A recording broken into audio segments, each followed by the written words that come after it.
The night begins high above Manhattan, where the city lights glitter like 1,000 restless diamonds.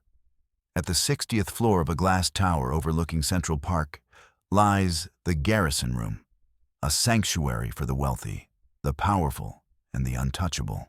The camera glides across polished mahogany tables, their surfaces glowing under chandeliers that seem to drip molten gold. Soft jazz hums from a grand piano near the bar, and the fragrance of truffle oil and aged bourbon mingles with the faintest trace of expensive cigars. Every sound is hushed, measured the etiquette of old money on full display. At a corner table with the best view in the house sits Nathaniel Cross. He is the kind of man whose very presence commands attention. Tall, broad-shouldered, his custom suit cut so sharp it could slice through silence. He made his billions in finance, buying companies, and dismantling them with a predator's smile. For some, he is the embodiment of the American dream. For others, he is proof that wealth does not equal character. Beside him tonight is a woman who looks less like a partner and more like an ornament. Her gown clings to her frame with calculated perfection, her diamonds catching every flicker of candlelight. She laughs too quickly at his jokes, her eyes flickering often to the phone she keeps beside her wine glass. Enter Clara Whitfield, a waitress, whose quiet grace almost makes her invisible in this palace of excess. Her uniform is crisp, her dark hair pulled back, her steps practiced and unassuming.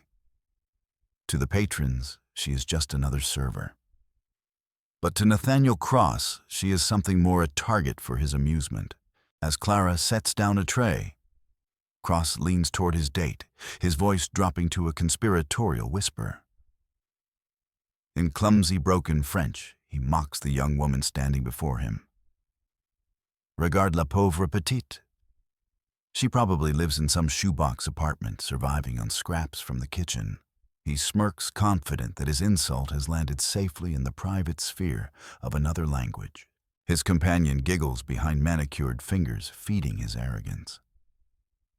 Cross takes a leisurely sip of his $12,000 Bordeaux, savoring not the taste, but the humiliation he believes he has inflicted. But then Clara stops. The tray in her hands steadies her eyes, narrowing with a focus that could cut glass. She does not bow her head. She does not blush. Instead, she tilts her chin ever so slightly, and with the flawless rhythm of Parisian nobility, she answers back. Her French is pure, crystalline, and merciless. In that moment, the air in the restaurant shifts. Cross freezes mid-gesture, the smirk slipping from his lips. His date's laughter dies in her throat. The nearby tables, sensing a fracture in the performance of power, fall silent. Clara's eyes hold his, not the gaze of a servant, but of an equal, even a judge. And for the first time in a long time, Nathaniel Cross looks unsettled. Who is this woman who dares to speak to him this way? And why does her voice carry not fear, but fury, like a ghost risen from the past? The question hangs in the air, unanswered, drawing the audience into the heart of a story where wealth meets truth and arrogance meets its reckoning. The story rewinds 5 years. Before she ever carried trays across polished floors, before she disappeared into the background of Manhattan's elite, Clara Whitfield lived a very different life. She was the only child of Professor Jonathan Whitfield, one of the most respected art historians in the Western world. His lectures could fill auditoriums. His writings on Renaissance masters were required reading in every serious museum. His word alone could raise the value of a canvas by millions. Her mother, Margaret, came from a different sphere. Daughter of a U.S. diplomat, raised among embassy halls and marble staircases, fluent in the etiquette of power. She carried herself with a dignity that matched her husband's brilliance. Together, Jonathan and Margaret gave Clara a childhood steeped in culture. Clara's earliest memories were of museum corridors, echoing with her father's voice, pointing to brushstrokes, teaching her to see not just paint, but intention. Summers were spent in Provence, among lavender fields, where her mother read her French poetry by candlelight. By the time she was 16, Clara was fluent in English, French, and Italian. By 18, she could fence-play Chopin from memory and debate art history with scholars twice her age. But all of that, every polished fragment of privilege, shattered with a single painting.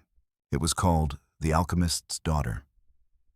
A canvas newly unearthed claimed to be the work of Johannes Vermeer, the Dutch master, whose authentic pieces could command over $100 million at auction. The world was hungry for it. Collectors whispered, museums salivated. And Jonathan Whitfield was asked to deliver the verdict. He examined it with the rigor of a lifetime. The pigments, the composition, the delicate play of light across the girl's sleeve, it all pointed to authenticity. He signed his name to it, his reputation on the line. And for a brief moment, the Whitfield family stood at the center of triumph. But triumph became ruin. 6 months later, new scientific tests revealed it to be a forgery, a masterful one, but a forgery nonetheless. Headlines screamed betrayal. Critics called Jonathan reckless, arrogant, even complicit. Lawsuits followed. Auction houses turned on him. Overnight, he was no longer a guardian of truth, but a cautionary tale. The friends who had once toasted his wisdom vanished. The Whitfield fortune bled out through legal fees and penalties. Their beloved brownstone was sold, their accounts drained, until only shame remained. And then, when the pressure could not grow heavier, came the stroke. It left Jonathan partially paralyzed, his once commanding voice reduced to strained fragments. The brilliant mind remained but trapped inside a failing body. Clara, only 21 at the time, was just beginning her studies at Columbia University. She should have been buried in books, preparing for a future of scholarship. Instead, she dropped everything. She moved home to care for her father and for Margaret, who wilted under the weight of despair, to pay for rent, for medicine, for the endless prescriptions that kept her parents alive. Clara took the first job she could find that offered steady money waiting tables at the Garrison Room. The same kind of place where only years before her family would have dined as guests. For 5 long years, Clara wore the mask of servitude. She learned to glide unnoticed between tables, to refill glasses before they were half empty, to absorb insults with a polite nod. To the wealthy who dined above the skyline, she was invisible. But inside her burned a silent fire, because Jonathan Whitfield had never stopped insisting on his innocence. With the few words he could still manage, he repeated the same claim he had been framed. And though the world mocked him, though scholars dismissed his protests, Clara believed. She believed because she had seen the fire in his eyes, the pain in his clenched hands. She believed because he had whispered a name, one name that carried all the weight of his fury. The name of the man he was certain had orchestrated his downfall. Nathaniel Cross. Back inside the Garrison Room, the lights glimmer low reflections shimmering across wine glasses like shards of broken stars. Nathaniel Cross leans back in his chair, smug and untouchable, certain the waitress before him will wither under his insult. But Clara Whitfield does not bow. She does not shrink. Instead, she straightens her spine and lets the words roll from her tongue like polished steel French, as pure and sharp as a rapier.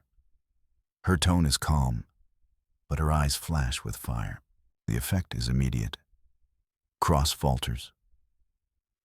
His glass hovers halfway to his lips, his smirk curdling into something less certain. His date looks back and forth bewildered, as if she has suddenly realized there is far more in play than she understands. For the first time in years, Nathaniel Cross is unsettled. Clara, however, does not wait for his reply. With perfect composure, she offers the final courtesy of a server, "Please enjoy your evening," and turns away. She glides toward the kitchen doors, her back straight, her steps deliberate. To the patrons around her, she is only a professional waitress continuing her work But inside her chest is heaving her pulse, thundering in her ears. She has just locked eyes with the man her father once cursed in whispered fury. The man who had turned her family's world into ashes. And she knows with chilling certainty that fate has placed them together in this gilded room for a reason. Hours later, in the small queen's apartment she shares with her parents, Clara kneels on the worn carpet of her bedroom. She reaches beneath her bed and pulls out an old trunk, a trunk she hasn't opened in years. The leather is cracked and the brass latches tarnished. Her hands tremble as she unfastens it, as if she knows that inside lies not comfort, but pain. The lid creaks open, releasing the faint scent of old paper and dust. Stacked inside are photographs of happier days, textbooks from her abandoned studies, and at the very bottom, several thick journals bound in worn leather. Her father's journals. She lifts one carefully, as if it might crumble in her hands, and opens it. The pages are covered in Jonathan Whitfield's looping script, elegant, meticulous, every line, a record of a mind that once commanded respect across the art world. She flips through entry after entry, observations on pigments, brushstrokes, compositions of forgotten masters. But then, one page makes her stop cold. The ink is darker here, the writing urgent, pressed so hard, it nearly tears the paper. Something is wrong with the lead tin yellow. Too uniform. It feels manufactured. Not of the 17th century. A forgery. Clara's eyes widen as she reads on. Spoke to Cross today. He dismissed me too eager, too forceful. He pushes for authentication before I finish analysis. His motives are not pure. I fear greed has blinded him, or worse. The next entry is even more chilling. Tomorrow I confront him with my findings. The truth must come out, and then nothing. The journal ends there. Days later, her father's disgrace began. Clara closes the book, her hands trembling, her breath caught in her throat. She stares at the dark window, her reflection staring back. This was not chance. This was not coincidence. Tonight in that restaurant, she did not merely serve a glass of wine. She had looked into the eyes of the man who destroyed her family. And for the first time in 5 long years, Clara feels not like a victim of tragedy, but like a woman standing at the edge of destiny. Morning light slants across Manhattan, spilling between high-rises and catching the grit in the air. Clara Whitfield walks quickly, clutching a worn leather satchel against her side. The night before had left her shaken, but now she carries something sharper than fear. She carries purpose. Her destination is a forgotten corner of the East Village, where the past seems to linger in brick and shadow. There, wedged between a shuttered tailor shop and a deli that's seen better days, stands a small bookstore with a faded sign, The Final Word. Inside, the air smells of dust, ink, and paper yellowed by time. Stacks of books rise in uneven towers, forming a maze of history. Behind a fortress of hardcovers sits Arthur Hale, once the lion of investigative journalism, now a recluse guarding his kingdom of forgotten words. His hair is silver, his glasses perpetually slipping down his nose, and his voice carries the rasp of a man who has smoked too many cigarettes and chased too many ghosts. When Clara steps inside, he doesn't even look up. "We're closing in 10 minutes, he mutters, his tone clipped, dismissive. Clara swallows, steels herself. "Mr. Hale, my name is Clara Whitfield. I need your help." The newspaper in his hand lowers. His eyes, pale and sharp, flicker with faint recognition. Whitfield. He leans back, frowning. That name hasn't crossed my desk in years. And trust me, it's better left buried. Your father, well, the world already decided his story. Clara's voice does not tremble. The world was wrong. Arthur exhales, shaking his head. Miss I spent decades digging into men like Nathaniel Cross. They don't fall. They adapt. They bury people like your father and keep walking. He gestures toward the door. You don't want this fight. But Clara does not move. She reaches into her satchel, pulls out one of her father's journals, and places it on the counter between them. The sound is soft, but it carries the weight of a gavel striking wood. Arthur's eyes drop to the worn leather, the pages edged in age. Slowly, almost against his will, he opens it.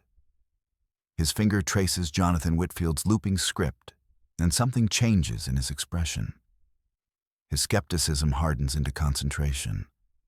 He flips another page, and another. His frown deepens not with doubt, but with recognition. These aren't excuses, he mutters. These are observations. Detailed, scientific, damn near airtight. He pauses, his voice lower now, almost reverent. Your father wasn't covering for himself. He was documenting a crime. Clara leans in, and Nathaniel Cross was the one who made sure no one listened. The silence that follows is heavy. Arthur finally closes the journal, rests both hands on it, and looks at Clara with eyes that seem younger now, lit with a fire he thought he'd lost. You understand what you're asking, he says.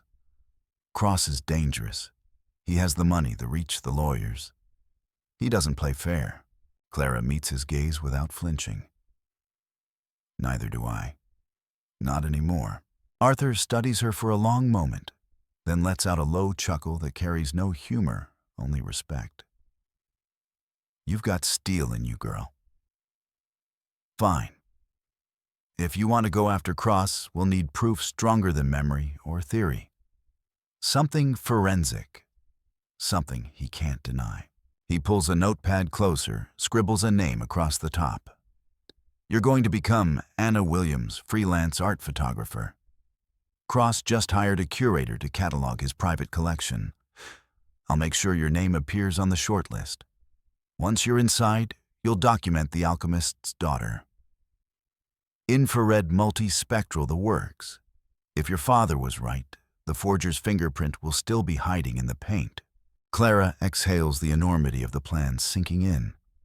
It feels like madness. It feels impossible. And yet for the first time since her father's fall, it also feels like hope. Arthur closes the journal and slides it back to her. Get ready. You're about to walk into the lion's den, and lions don't like being cornered. The afternoon sky over Manhattan is pale and cold, the kind of light that turns glass towers into silver spears.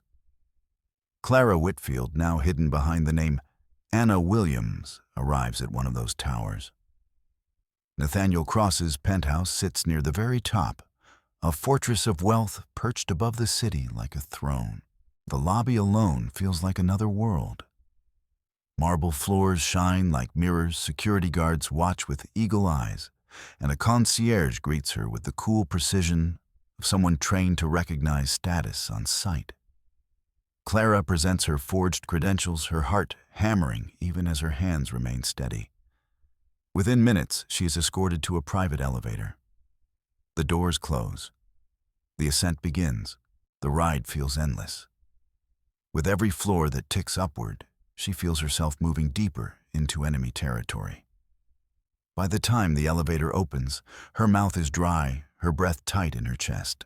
The penthouse stretches before her like a museum stripped of soul. Stark white walls hold canvases that most could only dream of seeing in their lifetimes. A Rothko smolders in crimson silence. A Bacon screams in distorted anguish. Sculptures gleam under carefully placed spotlights, and at the center, dominating the living space, hangs the painting that changed her family's life forever, The Alchemist's Daughter. The sight knocks the air from her lungs. In person, it is almost beautiful, the girl's face bathed in soft light, her sleeve rendered with delicate care. To the untrained eye, it is perfection. To Clara, it is a lie made flesh. From across the room, Nathaniel Cross makes his entrance. He is dressed not in a tailored suit this time, but in a cashmere tracksuit, the kind of casual arrogance only the rich can pull off. He glances at her, his eyes cool, detached, already dismissing her as just another hireling. Alistair says you're good with a camera, he mutters, turning back to the massive screen of stock tickers glowing on the wall. Fine. Do your work. Don't touch anything. The dismissal is a gift. Clara forces herself to nod, unpacks her equipment, and sets up near the painting. Her hands are steady, her movements clinical. But inside, her pulse pounds in her ears. She begins with routine shots, wide frames of the room, detail images of other canvases, establishing cover. Then she shifts to the reason she is here. She switches lenses, adjusting for infrared. The camera hums softly as the new spectrum comes into focus. Through the lens, the painted surface dissolves. Shadows of what lies beneath begin to emerge. Clara leans closer, her breath shallow. And then, there it is. In the folds of the sleeve, faint but unmistakable, a lattice of cross-hatching appears. Not Vermeer, not 17th century. The signature of a known 20th century forger, as unique as a fingerprint. Her father had been right all along. Clara's chest tightens with vindication, with fury, with something dangerously close to triumph. She snaps image after image, adjusting angles, making certain the proof is undeniable. Each click of the shutter feels like loading a bullet, but then the room shifts. A presence looms behind her. Clara freezes, the camera still pressed to her eye. Nathaniel Cross has stepped closer. His gaze lingers colder, now sharper. For one terrifying moment, she feels him staring through the disguise, peeling back the layers, seeing not Anna Williams, but Clara Whitfield, the waitress who dared answer him in flawless French. The air between them stills heavy as stone. Then he exhales through his nose, a sound halfway between boredom and contempt. Finish up, he says, dismissive, as if she isn't worth another thought. He turns and strolls back to his world of numbers and screens. Clara releases the breath she had been holding, her hands trembling only once she knows his eyes are no longer on her. She packs her gear, careful, precise. The encrypted drive slips into her pocket, hot as a detonator. When she leaves the penthouse, the city air feels different, colder, sharper, alive with possibility. She has just walked into the lion's den, stolen the secret he thought buried, and walked out unseen. But she knows this is only the beginning. Proof is power, and power, once revealed, must be used. 2 weeks later, the Metropolitan Museum of Art is transformed into a temple of spectacle. Beneath the stone columns and vaulted ceilings, the Patrons of the Arts Gala unfolds like a theater of vanity. Chandeliers shimmer, champagne flows, and the air is heavy with the perfume of wealth and self-congratulation. At the center of it all stands Nathaniel Cross, his smile gleaming, his confidence restored. Dressed in a midnight tuxedo, he works the crowd like a monarch at court. His hand rests possessively on the arm of his jeweled companion, his laugh booming, his arrogance renewed. Tonight is his victory lap. With a flourish, an attendant unveils the evening's prize, a charcoal sketch said to be a preparatory study for the alchemist's daughter. Gasps ripple through the audience. Collectors lean forward, eyes hungry. The auctioneer begins his voice a rapid-fire chant. The numbers climb, 100,000, 200, half a million. The room hums with fever. Cross watches, savoring every bid, his grin widening as the price soars. To him, each raised paddle is proof that he has triumphed, that the past is buried, that no ghost can touch him. But then, a voice cuts through the hall, clear and commanding. Wait. The word hangs in the air like a crack of thunder. The auctioneer stumbles mid-sentence. Heads turn, whispers erupt. From the edge of the room, a figure steps forward. She is dressed in sapphire silk, the color catching the light like a flame against the marble. Her hair is swept into an elegant knot, her eyes burning with purpose. For a moment, the room sees only grace and poise. Then she speaks again. My name is Clara Whitfield, daughter of Professor Jonathan Whitfield. The crowd gasps. The name is not forgotten. Murmurs ripple like shock waves. The disgraced scholar's daughter here. Cross's smile vanishes. His face drains of color, as if he has seen a ghost rise from the grave. Clara walks toward the stage with measured steps, each one echoing louder than the last. Behind her, Arthur Hale wheels a cart carrying projection screens. At her signal, the images flash to life. First, the journal pages, her father's elegant script, filling the hall, his words declaring the painting a forgery. Second, the infrared scans, black and white images, revealing the hidden lattice of cross-hatching beneath the paint, the unmistakable signature of a 20th century forger. Third, the side-by-side comparison from experts abroad, the match undeniable. Gasps deepen. Some whisper in outrage, others in awe. Cross's mask of charm crumbles. He steps forward, his voice shaking with forced authority. Lies, he bellows. Fabrications. This woman is a bitter daughter. Nothing more. My collection is authentic, my reputation spotless. But the sweat on his brow betrays him. His voice cracks as he shouts over the murmurs. He is a man losing control, and the room can feel it. Arthur Hale steps forward, his rumpled suit a sharp contrast to the glittering gowns and tuxedos, his voice gravelly but steady cuts through the chaos. Ladies and gentlemen, I present financial records linking Nathaniel Cross to a shell corporation, one that funneled $2 million to the same firm that produced the falsified authentication report against Professor Whitfield. Payments made just days before the scandal erupted. The room erupts. Shouts, gasps, and anger swirl into a storm. Donors recoil from Cross, their faces hard with betrayal.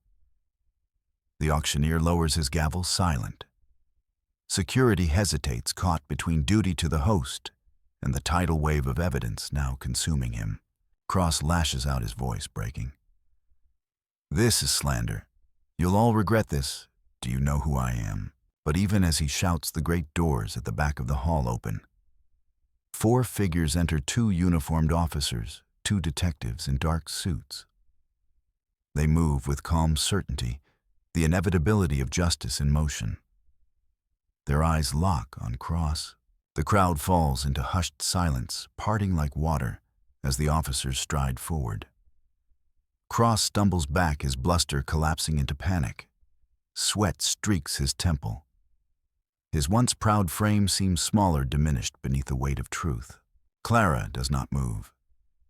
She stands tall, her gaze steady as the officers reach the stage. For years she carried the burden of silence, of shame, not her own. Tonight, that burden lifts. Nathaniel Cross is cornered, toppled not by wealth or power, but by the truth he thought he had buried forever. The hall moments ago, a theater of applause for his vanity, now bears witness to his ruin. And the applause that follows is not for him. It is for the daughter who would not let her father's name die in disgrace. The king has fallen. The great marble doors close behind Nathaniel Cross. His protests echo faintly, then fade into silence. In that instant, the empire he built on arrogance and deceit begins to crumble, not with an explosion, but with the quiet inevitability of rot finally exposed to the light. The gala crowd disperses in murmurs, some shaken, some vindicated, all forever changed by what they have witnessed. Yet amid the chaos, Clara Whitfield stands still. She feels no triumphal roar inside her chest, no wild surge of victory. Only a deep, steady calm. The truth has finally spoken. 2 weeks later, in the modest queen's apartment that has borne witness to years of grief, another scene unfolds. Jonathan Whitfield sits in his wheelchair by the window, his frame frail, his once commanding voice still locked away. His eyes, however, those brilliant, stormy eyes, are alive.